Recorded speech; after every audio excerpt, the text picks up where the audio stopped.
नमस्कार दोस्तों, कैसे हैं आप सब। मैं आशा करती हूँ आप सब स्वस्थ और सकुशल होंगे। आज मैं आपके साथ एक ऐसे लड़के की कहानी साझा करूंगी जो दुनिया में हमेशा नाकामयाबियों से घिरा हुआ रहा है। मैं आज से 2 साल पहले अजय से मिली। वो दिखने में बहुत ही सुंदर और एक हट्टे कट्टे शरीर का मालिक था। अजय मेरी ही कंपनी में काम करता था। मैंने अधिकतर उसे अकेला ही देखा था।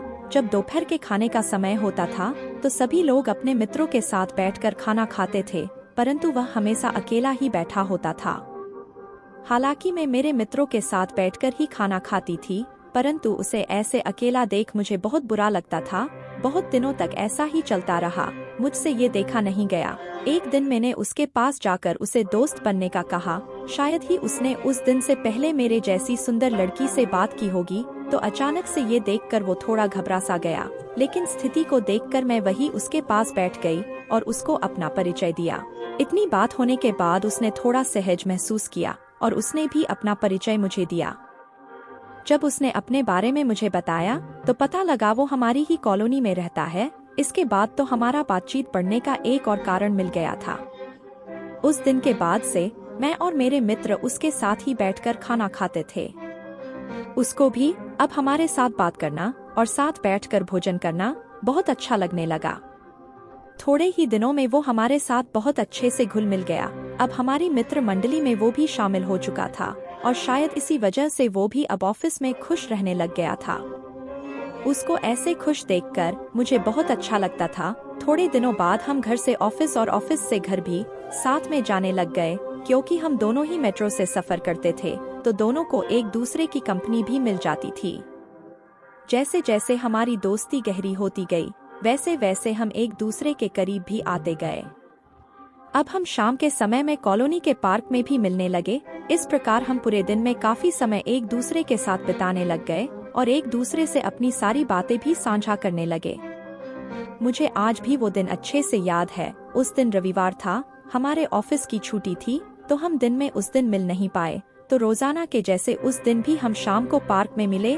उस दिन बातों बातों में मैंने उसे अपने प्यार के बारे में बताया कि मैं किसी लड़के से बहुत प्यार करती हूँ और वो भी मुझसे बहुत प्यार करता है। उसका नाम तरुण है। हम एक दूसरे के साथ बहुत खुश हैं और जल्द ही हम शादी करने वाले हैं। लेकिन पता नहीं क्यों ये बात सुनते ही वो गुमसुम सा हो गया।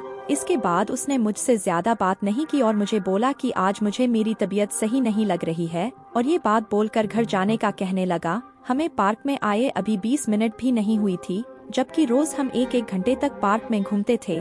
उसका ये अचानक बदला हुआ व्यवहार मुझे उस समय समझ नहीं आया। मैंने सोचा शायद उसकी तबीयत खराब होगी, तो मैंने दवाई लेने और आराम करने का कहा और हम घर आ गए। अगले दिन हमेशा की तरह ऑफिस जाने के लिए मैं उसका इंतजार कर रही थी, परंतु वह समय होने पर भी आया नहीं। तो मैंने उसको फोन किया, लेकिन उसने मेरा फोन नहीं उठाया। मैंने उसे 7-8 बार फोन किया, परंतु उसने एक भी फोन नहीं उठाया और ना ही कोई जवाब दिया। पिछले 3 महीनों में शायद ऐसा पहली बार हुआ था कि उसने मेरा फोन नहीं उठाया हो, क्योंकि मैं अगर उसे रात को 11 या 12 बजे भी फोन करती थी तो वो एक बार में मेरा फोन उठा लेता था। फिर मैंने सोचा शायद उसकी तबीयत खराब थी, तो हो सकता है वो आराम कर रहा हो। ये सोचकर मैं ऑफिस के लिए रवाना हो गई। उस पूरे दिन मैंने उसे ऑफिस में काफी मिस किया। उसकी वो हंसी मजाक वाली बातें मुझे पूरे दिन याद आती रही, और आज दोपहर के खाने में भी एक अजीब सी कमी महसूस हुई। जैसे तैसे ऑफिस का समय निकला तो मैंने सोचा घर जाते से ही उसकी खबर लूंगी। मैं शाम को 6 बजे घर पहुंची। अच्छे से फ्रेश होकर चाय पानी पीकर मैंने सोचा अब उससे बात की जाए, तो मैंने उसे फोन मिलाया। फोन मिलाने के बाद तो मैं स्तब्ध रह गई, क्योंकि अब भी मैंने उसे कम से कम 10 बार फोन किया, लेकिन अब भी उसने मेरा एक भी फोन नहीं उठाया और ना ही मेरे एक भी फोन का जवाब दिया। अब मुझे एक तरफ ये देखकर गुस्सा भी आने लग गया और एक तरफ चिंता भी होने लगी कि कहीं उसकी तबीयत ज्यादा तो खराब नहीं हो गई है। फिर मैंने सोचा उसके घर पे जाकर पता किया जाए कि आखिर बात क्या है। हालांकि मैं आज तक उसके घर नहीं गई, परंतु मुझे थोड़ा ध्यान में था कि वो कहाँ रहता है। मैंने अपनी स्कूटी उठाई और उसके घर की तरफ निकल गई और पूछते पूछते उसके घर तक पहुंची। जैसे ही मैं वहां पहुंची मेरे पैरों के तले जमीन खिसक गई। वहां जाते ही मुझे पता लगा कि वो तो यहाँ किराए पर रहता है और कल से अपने रूम पर भी नहीं आया है। ये सुनकर मुझे गुस्सा भी आया और हैरानी भी हुई। अब आपको लग रहा होगा कि हैरानी किस बात की, किराए पर तो रहना कोई बुरी बात नहीं है। तो दोस्तों, आपको मैं बता दूं कि जिस कॉलोनी में हम रहते हैं वो आसपास की सभी कॉलोनी में सबसे महंगी कॉलोनी है। यहाँ पर रूम का किराया भी आसपास से लगभग 2 गुना है। तो मुझे इस बात की हैरानी हो रही थी कि वो लड़का जो मुझसे काफी कम तनख्वाह में काम कर रहा है वो यहाँ इतने महंगे किराए में क्यों रह रहा है। मुझे कुछ भी समझ नहीं आ रहा था। दोस्तों, मुझे पता है आपको भी मेरे जैसे ही लग रहा है, परंतु आप यकीन नहीं करोगे, आगे इससे भी बड़ा और रोमांचक खुलासा होने वाला है। तो दोस्तों, आगे का सफर बहुत ही रोमांचक है, तो साथ बने रहे इस बात की सारी सच्चाई जानने के लिए। मैं उसे लगातार 5-6 दिनों तक पागलों की तरह फोन करती रही, लेकिन उसने मेरे एक भी फोन नहीं उठाया। अब तो हर दिन मेरी दुविधा बढ़ती ही जा रही थी। जिस तरह वो मेरी रोजाना की दिनचर्या से जुड़ गया था, तो उसके बिना सब अजीब सा लग रहा था। ऑफिस में भी किसी काम में मन नहीं लग रहा था, पार्क में भी जाने का मन नहीं करता था। मैंने तरुण को उसके बारे में बताया तो उसे भी थोड़ा अजीब लगा और मेरा ये कौतूहल और मेरी दशा उससे देखी नहीं गई। तो उसने मुझे बताया कि तुम ऑफिस में उसके गांव के बारे में पता करो, वहीं से हमें कुछ पता लगेगा। उसका ये विचार मुझे भी काफी सही लगा। तो मैंने जैसे तैसे ऑफिस से उसका पूरा पता निकला। वो उत्तर प्रदेश के किसी गांव का रहने वाला था। मैंने उसके गांव के बारे में तरुण को बताया। संयोग से उसका कोई मित्र उसी गांव के पास में रहने वाला था। तरुण के मित्र ने उसका घर ढूंढने में हमारी मदद की। तो मैंने अपने बॉयफ्रेंड के साथ एक योजना बनाई कि क्यों ना उसके गांव जाकर ही उसकी पूरी खबर ली जाए। तो हमने उसी दिन रात की ट्रेन की टिकट की और अगले दिन सुबह उसके गांव पहुंच गए। जैसे ही उसके घर पहुंचे वो हमें सामने ही मिल गया। मुझे ऐसे अचानक देखकर उसकी आंखों में आंसू आ गए थे। मैं भी उसको देखकर अपना सारा गुस्सा भूल गई और उसको गले लगाया। तरुण मेरे साथ था, पर उसे पता था कि उसके लिए मेरे दिल में एक खास जगह थी और मैंने उसे अपना एक बहुत अच्छा मित्र माना था। तो उसे ये सब कुछ गलत नहीं लगा। फिर हम उसके परिवार के बाकी लोगों से भी मिले। वो भी हमें यही बोले कि पता नहीं क्या बात है, जब से ये आया है गुमसुम सा बैठ हुआ है, ना किसी से ज्यादा बात करता है और ना ही खाने पीने में ध्यान देता है। तो अब बारी है इन सभी बातों से पर्दा हटाने की। अब मुझसे भी और इंतजार नहीं हो रहा था और शायद आप सभी से भी इंतजार नहीं हो रहा है, क्यों, सही कहा ना? तो चलिए जानते हैं इन सबके पीछे आखिर कारण क्या था। उसका ऐसे अचानक से गाँव आ जाना, मेरा फोन नहीं उठाना और सबसे बड़ी बात, इतनी महंगी जगह पर किराए से रहना।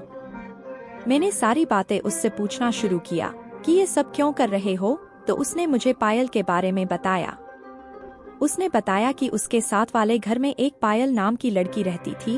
वो बचपन से ही साथ में रहे हैं, स्कूल भी साथ में ही जाते थे। वो उसे पहले दिन से बहुत पसंद करता था और शायद पायल भी उसे पसंद करती थी। अजय भी उसको मन ही मन अपना जीवन साथी मान चुका था। वो हमेशा उसके साथ शादी के सपने देखता था, लेकिन वो उसको ये सब बताने में भी डरता था। अजय को लगता था कि यह सब बताने पर पायल उसे कहीं मना ना कर दे या कहीं छोड़ न दे, क्योंकि अगर ऐसा हो गया तो वो जी नहीं पाएगा। पायल का साथ उसे बहुत अच्छा लगता था। वो अपना सारा समय पायल के साथ ही बिताना चाहता था। शायद इसीलिए उसने कोई और मित्र भी नहीं बनाए थे, लेकिन शायद नियति को कुछ और ही मंजूर था।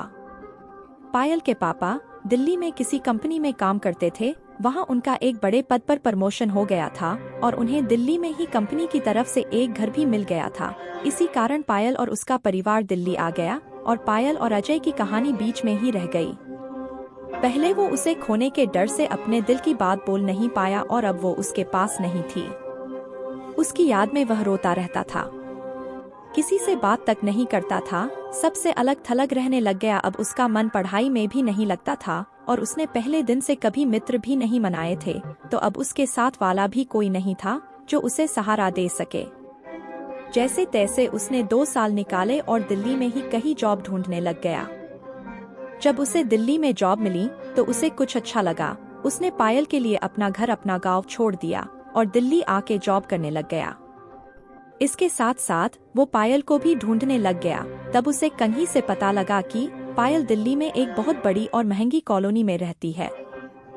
तो उसने बिना कुछ सोचे समझे उसी कॉलोनी में रूम किराए पे ले लिया। लेकिन जब अजय वहां रहने लगा, उसने पायल को एक लड़के के साथ देखा। ऐसे साथ देखकर उसका मन टूट गया। उसे लगा शायद उसने पायल को खो दिया है। उसकी पायल के सामने जाने की हिम्मत नहीं हुई। इसी वजह से वह ऑफिस में ऐसे गुमसुम और सभी से अलग थलग रहता था। लेकिन फिर जब ऑफिस में अजय को मैं मिली तो उसको एक नई आशा मिली।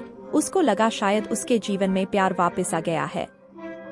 उसे अब अकेला नहीं रहना पड़ेगा। हालांकि मेरे लिए वो सिर्फ एक अच्छा मित्र था, परंतु उसके लिए शायद ये कुछ और था।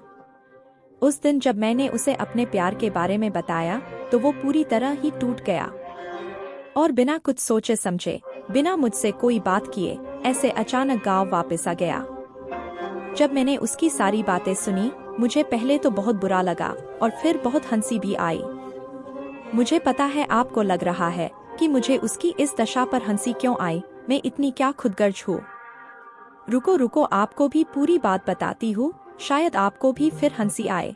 पहले तो मैंने उसे डांटा और प्यार से एक थप्पड़ लगाया। मैंने उसे कहा कि शायद वो पहले दिन ही पायल को बोल देता तो ये सब नहीं होता, लेकिन इसके बाद भी वह मुझे भी ये बता देता तो शायद फिर से ऐसे नहीं होता। फिर भी अगर वो मुझे यहाँ आने से पहले बता देता तो भी मैं ये सब नहीं होने देती। मतलब कोई इतना भी बुद्धू कैसे हो सकता है। हाँ, मुझे पता है आप सब ये सोच रहे हो कि मैं ये सब कैसे रोक सकती थी।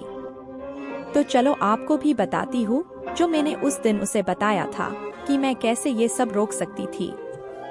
तो बात 1 साल पहले की है, जब मेरे और तरुण के बीच दूरियां आने लग गई। पता नहीं क्या हुआ था, अचानक से वो मुझे दूर होने लग गया था। इसी कारण मैं बहुत दुखी रहने लग गई थी। मेरा ये हाल देखकर मेरी बड़ी बहन ने मुझसे पूछा तो मैं खुद को रोक नहीं पाई और उनको सारी बात बता दी। उन्होंने बिना कोई समय गवाए मेरी बात गुरुजी से करवाई। जी हाँ गुरुजी, ये एक अघोरी बाबा है जो उत्तराखंड में रहते हैं, जो आपकी सभी समस्याओं का समाधान चुटकियों में कर सकते हैं। मैंने गुरुजी को सारी बात बताई। उन्होंने मुझसे हम दोनों की फोटो और मेरे हाथ की रेखाओं की फोटो मांगी। उन सब को देखकर गुरुजी ने मुझे एक समाधान बताया। आप सब यकीन नहीं करोगे, वो समाधान करते ही अगले ही दिन हम दोनों का रिश्ता पहले जैसे हो गया। मतलब सब कुछ पहले जैसा, जैसे कुछ हुआ ही ना हो। जब सब सही हो गया तो मैंने गुरुजी से बात की और उनसे पूछा, हम दोनों तो एक दूसरे से बहुत प्यार करते हैं, तो ये सब कैसे हुआ? अचानक से हम दोनों में दूरियां क्यों आई? तब गुरुजी ने मुझे बताया कि बेटा, लोगों को हमारी खुशियां बर्दाश्त नहीं होती है। वो हमें खुश देखकर दुखी होते हैं और ऐसा ही कुछ हमारे साथ हुआ। मेरी एक फ्रेंड जिसे मैं अपनी सारी बातें बताती थी, उसे शायद हमारी खुशी देखी नहीं गई। गुरुजी ने बताया उसने तरुण पर कोई काला जादू करवाया था और उसे अपने वश में कर लिया था। वो ही तरुण को मुझसे दूर कर रही थी। गुरुजी ने अपनी शक्तियों से इसे देख लिया और मुझे ऐसा समाधान करके दिया कि उस दिन के बाद हमारे बीच कभी कुछ गलत नहीं हुआ। यहाँ तक कि हमारी शादी के लिए भी हमारे घर वाले नहीं मान रहे थे। तो मैंने गुरुजी से ही इसका समाधान करवाया और इसके 2 दिन में ही हम दोनों के घर वाले खुशी खुशी हमारी शादी करवाने के लिए तैयार हो गए। मैंने अजय को गुरुजी के नंबर दिए, उसको अपने और पायल के बारे में सब बताने को कहा। उसने हमारे सामने ही गुरुजी को फोन किया। गुरुजी ने मेरे जैसे ही उसका समाधान किया। आज अजय और पायल दोनों एक साथ हंसी खुशी रह रहे हैं और हम दोनों के जैसे ही हजारों लोगों का रिश्ता टूटने से गुरुजी ने बचाया हुआ है। तो अगर आप भी ऐसी किसी समस्या से घिरे हुए हैं या आपका कोई मित्र इस दशा में है, तो आज ही उसे गुरुजी के बारे में बताइए और उनकी जिंदगी में खुशियों को वापस लाइए। धन्यवाद।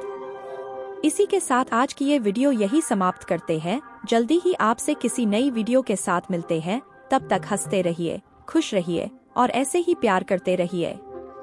अगर आपको हमारी वीडियो पसंद आए तो लाइक, शेयर करना ना भूले और ऐसे ही वीडियो देखते रहने के लिए आपके अपने YouTube channel astro love tips को सब्सक्राइब करना ना भूले। धन्यवाद।